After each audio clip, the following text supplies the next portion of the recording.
По повод Деня на народните будители, в Музея на народните художествени занаяти в Троян се откри малка експозиция, която представя книгата "Българска граматика" на Неофит Рилски, който е един от хората, част от пантеона на българските народни будители.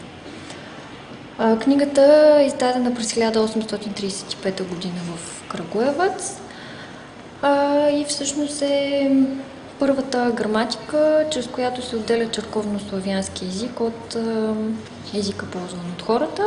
В нея се обръща специално внимание на използването на пълния и краткия член, което е актуално и днес като тема за нашия език и правопис. Изложбата представи освен книгата в две табла с няколко снимки, биографията на Неофит Рилски, както и повече информация за съдържанието на книгата. Книгата постъпва в книжен фонд на Музея на занаятите през 70-те години, дарена от Георги Балджиев от село Орешак, който освен нея дарява още около 76 заглавия, всичките издадени от средата на 19-ти, началото на 20 век.